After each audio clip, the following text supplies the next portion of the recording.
직통 계시를 따르며 은사주의를 강조하는 특징을 지닌 신사도운동이 한국교회 극우화에 영향을 끼치고 있다는 주장이 제기됐습니다.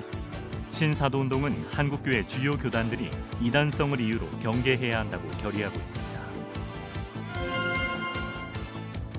2차 세계대전 기간 동안 나치 독일에 의해 자행된 유대인 학살 사건 홀로코스트가 멈춘 지 올해로 80주년을 맞았습니다.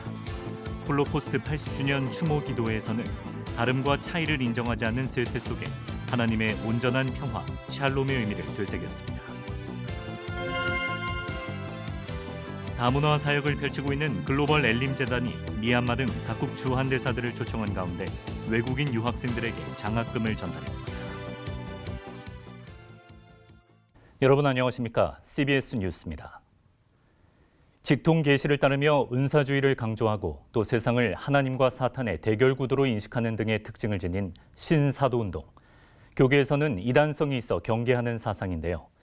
구구 집회의 중심에 있는 전광훈 소년보 목사의 배경에 한국교회가 경계하는 신사도운동에 직간접적인 영향이 있다는 분석이 나왔습니다. 한국교회의 극우화에 대한 염려가 커지면서 이에 대한 분석이 따르고 있습니다. 오유셉 기자입니다.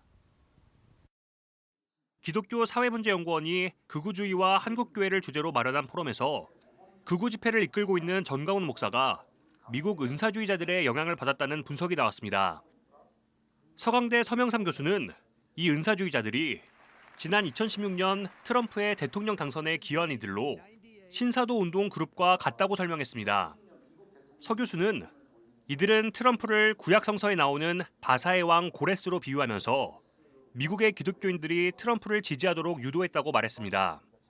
하나님을 알지 못하는 고레스 왕이 바벨론에 포로된 이스라엘을 예루살렘으로 돌려보낸 것처럼 트럼프가 모범적 기독교인은 아니지만 하나님의 뜻을 이루는데 중요한 역할을 할 거라는 예언을 했다는 겁니다. 전광훈 목사는 이런 내용이 담긴 책 하나님과 트럼프의 추천사를 쓰고 번역서를 직접 출간했습니다. 또 자신과 뜻을 같이 하는 인터콥 최바울, 변승우 목사 등 은사주의 인사들을 한기총 내부에 대거 영입하기도 했습니다. 한기총 내부에서도 그거에 대해서 굉장히 많은 반발이 있었습니다.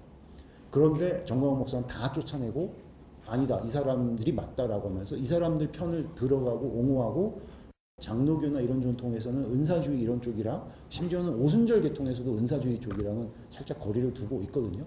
그런데 거기랑 싸워가면서까지 이 사람들을 다 옹호합니다. 서 교수는 전광훈 목사가 하나님 꼼짝마 등 하나님을 모독하는 발언을 했던 것도 자신이 기름 부음 받았다는 영적 특권의식, 스스로 선지자나 사도로 여기는 인식이 깔려있는 것이라고 덧붙였습니다. 그러나 신사도 운동은 한국교회에서 이단성이 있어 경계하는 사상입니다. 예장 합동과 고신, 기장, 그리고 성령사역을 강조하는 순복음 교단까지도 신사도 운동에 대해 참여 금지, 교류 금지, 예의 주시 등을 결의하고 경계하고 있습니다. 또 많은 교단들이 신사도 운동을 따르는 인터콥이나 변승우 목사에 대해서 교류를 금지하거나 이단으로 규정했습니다. 서 교수는 보수 집회의 또 다른 한 축인 세이브 코리아의 소년보 목사 역시 미국 신사도 운동 은사주의자들과 직간접적 교류를 해온 흔적이 발견된다면서 소년보 계열이 정권을 재창출한 트럼프 정부 측에 줄을 댈 가능성이 더 높다고 전망했습니다. 한국복음주의교회연합 구교영 목사는 전광훈과 같은 극우 기독교가 자라날 수 있었던 건 한국 기독교의 반공주의와 가부장적 토양이 있었기 때문이라고 분석했습니다. 그 보수적인 가부장적 기독교 세력의 윤석열이라는 코드는 이제 아까도 말씀하셨지만 고레스처럼 그 자신이 예수를 잘 믿는 인간은 아니라는 건 누구도 잘 알고 있지만 그럼에도 불구하고 윤석열을 통해서 하나님이 대한민국을 건지시겠구나. 그리고 윤석열을 통해서 하나님이 한국교회를 살리시겠구나. 라는 그 마음이 일치된 것 같습니다. 제3시대 그리스도교 연구소 김진호 이사는 대중이 혐오라는 무기를 들고 행동에 나설 때 극우 파시즘이 출현했다고 설명하면서 이 현상이 우리 사회 테러리즘의 활성화로 이어질 수 있다는 점에서 우려를 나타냈습니다. 특히 개신교가 테러리즘을 부추기는 역할을 하고 있다면서 개신교의 자정 능력에 대한 깊은 고민이 필요하다고 강조했습니다. CBS 뉴스 오요셉입니다. 2차 세계대전 기간 동안 나치 독일에 의해 자행된 유대인 학살 사건, 홀로코스트가 멈춘 지 올해로 80주년을 맞았습니다. 홀로코스트 80주년 추모 기도회가 국내에서 열렸습니다. 다름과 차이를 인정하지 않은 세태 속에 하나님의 온전한 평화, 샬롬의 의미를 다시 생각하게 하고 있습니다. 송주열 기자의 보도입니다. 샬롬, 샬롬, 샬롬, 샬롬, 샬롬,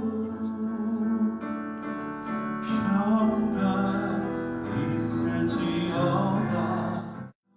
히브리어로 하나님과의 관계가 온전하게 회복되는 상태, 샬롬의 찬양이 신뢰를 가득 채웁니다. 80년 전 아우슈비츠 강제 수용소 해방일에 유대력에 맞춰 홀로코스트 희생자 600여만 명을 추모하는 기도회가 열렸습니다. 기도회에서는 히브리어로 기억하다는 뜻을 지닌 이즈코르 기도문으로 희생자들을 기억하고 추모했습니다. ואת קהילות הקודש שנחרבו על קדושת השם. יזכור אלוהים את עקדתם עם עקדת שאר קדושי ישראל וגיבוריו מימי עולם, ויצרו בצרור החיים את נשמותם. הנאהבים והנעימים בחייהם ובמותם לא נפרדו, ינוחו בשלום על משכבותם ונאמר אמן. 홀로코스트 추모 기도회 참석자들은 각자 촛불을 켜고 침묵 기도로 희생자들을 추모했습니다. 참석자들은 홀로코스트 생존자 가족의 생생한 증언을 듣는 시간을 가졌습니다. 아우슈비츠 강제 수용소에서 죽음을 목전에 두고 있다가 쉰들러 리스트에 이름이 올라 극적으로 살아남은 이들은 전쟁과 광기 속에서 죽음으로 내몰려야 할 아무런 이유가 없던 평범한 시민들이었습니다. These pre-war photos provide a glimpse of their pre-Holocaust existence. Their lives before the Holocaust were normal. But what happened to them once the Holocaust began was not. 현재 20만 명이 넘는 것으로 추산되는 홀로코스트 생존자들의 끝나지 않은 고통을 나누며 시대의 아픔에 눈을 감았던 교회의 무기력함과 무관심을 참여하는 기도를 드렸습니다. 600만 명이 희생당할 때 망연자실, 속수무책으로 바라만 보고 있었거나 설마 그렇게까지 했으랴 싶어 애써 현실을 부정하고 싶었던 세계 교회의 무기력과 이웃에 대한 무관심을 두고두고 우리가 앞으로 계속 참여하겠습니다. 여전히 전쟁이 그치지 않고 또 무고한 희생들이 계속 이어지고 있는 시기에 더더욱 역사의 아픔들이 잊혀지지 않고 교훈으로 새겨질 수 있도록 피해자들을 기억하고 돌보는 것이 또 우리에게 주어진 일이라고 생각합니다. 국제 홀로코스트 80주년 추모의 날을 마련한 더 펠로우십 코리아는 홀로코스트 희생자들을 위한 추모를 넘어 혐오와 차별이 난무하는 우리 사회에 화해와 회복의 메시지를 전하기 위해 기도회를 마련했습니다. 우리나라가 참 어려운 상황에 있는데 이 행사들이 오히려 그런 상황을 극복하는 어떤 출발점이 되지 않을까 그런 생각을 가지면서 이번 행사를 준비했고 정말 하나님의 샬롬이 필요한 시대라고 생각이 됩니다. 극도의 슬픔과 분노, 아픔을 치유하기 위해 샬롬의 목소리를 전하는 기도회가 다름과 차이를 인정하지 않는 세태 속에 적지 않은 울림을 주고 있습니다. CBS 뉴스 송주열입니다. 해외 유학생과 다문화 사역을 주로 해온 글로벌 엘림 재단이 오늘 미얀마 등 각국 주한 대사와 해외 유학생을 초청했습니다. 글로벌 엘림 재단은 유학생들에게 장학금을 전달하고 격려하는 시간도 가졌습니다. 이승규 기자의 보도입니다. 7년 전 베트남에서 한국으로 유학을 와 총신대 대학원에서 박사학위 과정을 밟고 있는 응유한 티창 씨. 응유한 티창 씨는 유학생 장학생에 선정돼 글로벌 엘림 재단으로부터 장학금을 받았습니다. 응유한 씨는 글로벌 엘림 재단의 헌신에 감사하며 베트남으로 돌아가 자신과 같은 유학생을 돌보는 일에 집중하고 싶다는 꿈을 밝혔습니다. 저같이 외국인으로서 한국에 와서 사실 좀 외롭고 그리고 마음이 힘들고 어려울 때가 많아요. 그리고 정착하기 위한 그런 도와주는 단체로서 엘림 재단은 진짜 저희한테 큰 도움이 된다고 생각해요. 국내에 들어와 있는 외국인 유학생은 꾸준하게 증가세를 보이고 있습니다. 교육부가 발표한 자료에 따르면 2016년 기준 외국인 유학생은 10만 4,262명이었는데 2023년 기준 18만 1,842명으로 증가했습니다. 국내 학령 인구가 감소하는 추세에서 외국인 유학생을 비롯한 외국인의 국내 유입은 어찌 보면 당연한 일입니다. 국내 유학생 사역을 중점적으로 해온 글로벌 엘림 재단이 베트남과 미얀마 등 15개국에서 온 유학생 25명에게 장학금을 전달하고 격려했습니다. 글로벌 엘림 재단 이사장 여의도 순복음교회 이영훈 목사는 한국에서 공부한 이들이 세계적인 지도자가 될 수 있도록 최선을 다해 돕겠다고 말했습니다. I believe that today's gathering is not merely a meeting, but a valuable opportunity to reaffirm the long-standing friendship and mutual understanding among nations, and to foster cooperation and development as we build the multicultural society of the future. 글로벌 엘림 재단은 지난 2023년부터 매해 봄과 가을 학기를 앞두고 외국인 유학생들에게 장학금을 지원해 왔습니다. 글로벌 엘림 재단은 유학생 사역과 다문화 사역을 주로 하고 있는데 특히 유학생 사역에 관심이 많습니다. 국내에 들어와 있는 외국인 유학생들에게 한국에 대한 좋은 이미지를 심어줄 수 있기 때문입니다. 선교적 차원에서도 한국에서 복음을 받아들인 이들이 고국으로 돌아가 선교사 역할을 할 수 있습니다. 외국인 유학생 장학금 전달식에는 미얀마와 필리핀, 알제리 등 20여 개국 대사와 관계자 등이 참석해 글로벌 엘림 재단의 수고에 감사했습니다. 글로벌 엘림 재단은 앞으로도 외국인 유학생을 섬기는 일에 최선을 다할 계획입니다. CBS 뉴스 이승규입니다. 윤석열 대통령에 대한 탄핵 심판 변론이 종료된 가운데 윤석열 폭정 종식 그리스도인 모임이 어제 헌법재판소 앞에서 기자회견을 열고 윤석열 대통령 즉각 파면을 촉구하는 기자회견을 가졌습니다. 폭정 종식 그리스도인 모임은 헌재 11차례 변론 과정을 통해 윤석열 대통령의 머릿속에는 정상적 민주공화국 대통령직에 대한 개념 자체가 부재하다는 것을 보았다고 밝혔습니다.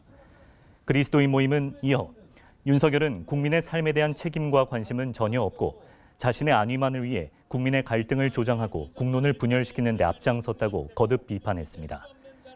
한국기독교교회협의회 시국회의도 윤석열 대통령 탄핵심판 최종 변론에 대한 입장문을 내고 대한민국의 법치와 민주주의 회복을 위해 탄핵이 반드시 인용돼야 한다고 주장했습니다. NCCK 시국회의는 입장문에서 거짓에 거짓을 더해 거짓을 말하는 윤석열은 파면돼야 한다며 끝까지 내란을 인정하지 않고 후한무치한 변명으로 일관하며 도리어 복귀를 꿈꾸는 윤석열은 파면돼야 마땅하다고 밝혔습니다. 마다가스카르에서 강도의 피습으로 목숨을 잃은 한국인 선교사 2명의 장례식이 현지에서 진행됐습니다. 대한예수교 장로회 통합총회에 소속이던 고 김창렬 목사와 그의 사위 이리문 목사 유가족들은 현지에서 장례식과 화장을 진행했습니다. 유가족들은 유골함을 가지고 순차적으로 귀국해 오는 3월 11일 오전 11시 전남 벌교 영송교회에서 장례 예식을 진행할 계획입니다. 기독교 대한감리회 개통대학인 감신대와 모건대, 협성대 등 3개 대학이 이르면 다음 달 통합신학대학원 운영 방안을 확정할 계획입니다. 기감 김정석 감독회장이 최근 감신대와 모건대, 협성대 총장을 만나 통합신학대학원 운영에 관한 의견을 교환하고 다음 달 각 대학 실무자 모임을 통해 하나의 웨슬리 신학대학원 운영 방안을 도출하기로 했습니다. 기감 김정석 감독회장은 장정에서 정한 대로 통합신학대학원 운영 정신을 지키고자 한다며 하나의 캠퍼스로 올해 가을 학기부터 시작하는 것이 목표라고 말했습니다. 한편 기감은 통합신대원이 시작되면 감신대와 모건대, 협성대에 신학대학 지원 부담금을 지원하는 방안도 고려하고 있습니다. 한국기독교출판협회가 어제 제41회 한국기독교출판문화상 시상식을 열고 두란노 출판사가 펴낸 바울로부터의 대상을 수여했습니다. 최종상 선교사가 쓴 책 바울로부터는 바울의 선교 여행의 흔적을 따라 이스라엘과 튀르키예, 키프로스, 그리스, 몰타, 이탈리아 등 6개 나라를 찾아다니며 바울이 남긴 복음의 메시지를 담아냈습니다. 이 밖에 목회 자료, 신학, 신앙 일반, 어린이, 청소년 부문 등 9개 부문에서 37종을 선정해 최우수상과 우수상 등을 수여했습니다. 기독교 출판협회는 매년 직전 연도에 출판된 기독도서를 부문별로 심사해서 우수 도서를 시상하고 있으며 지난해에는 158종의 도서를 대상으로 심사를 진행했습니다. 실천신대와 갈릴리 마을대학원 가정교회마을연구소 사회적 가치경영연구원이 지난 26일 통합돌봄과 마을목회 세미나를 열고 교회가 지역사회 안에서 주민들을 섬기는 돌봄교회로 전환해야 한다고 강조했습니다. 부천 세롬교회 이원돈 목사는 내년 3월부터 시행되는 통합돌봄 관련법에 따라 종교, 의료, 돌봄협동조합을 포괄하는 돌봄 공동체가 전국적으로 형성되게 된다면서 교회도 지역 돌봄체계 안에서 함께 활동할 준비를 해야 한다고 소개했습니다.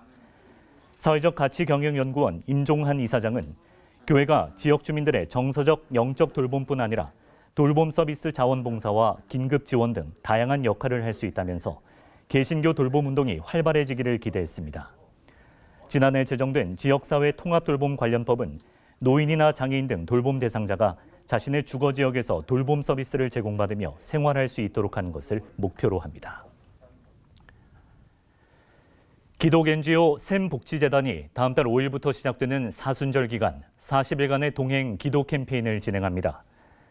올해 주제는 북한 어린이의 온전한 회복과 건강한 성장으로 하나님의 사랑 안에서 북한 어린이들을 품는 사명을 다시금 되새기는 시간을 갖습니다. 샘복지재단은 분열과 전쟁의 상처가 여전히 남아있는 한반도에서 지금이야말로 기도의 불씨를 다시 살려야 할 때라며 한국교회의 기도를 통해 우리 민족이 평화와 통일의 소망으로 나아가기를 바란다고 전했습니다. 캠페인 참여 신청은 온라인으로 할 수 있으며 참가자들에게는 기도 제목과 묵상 그림, 말씀 필사 등으로 구성된 기도집과 저금통이 무료로 제공됩니다. 기독교 대한성결교회가 제119년차 총회를 5월 27일부터 29일까지 서울신학대학교에서 개최합니다. 기성총회가 서울신대에서 총회를 개최하는 것은 2019년 제113년차 총회 이후 6년 만입니다. 기성총회 목사 안수식은 다음 달 3일 세한교회에서 개최합니다. 예수교 대한성결교회는 5월 19일부터 21일까지 성결대학교에서 총회를 진행합니다.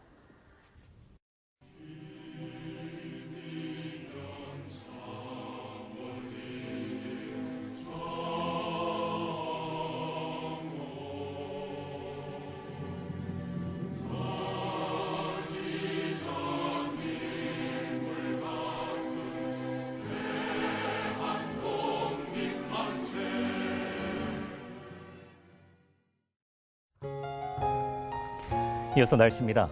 내일은 전국 대부분 지역에 오후부터 비가 내리겠습니다. 내일 아침 최저기온은 영하 2도에서 영상 7도, 낮 최고 기온은 10도에서 17도로 예상됩니다. 이상으로 뉴스를 마칩니다. 시청해주신 여러분 고맙습니다.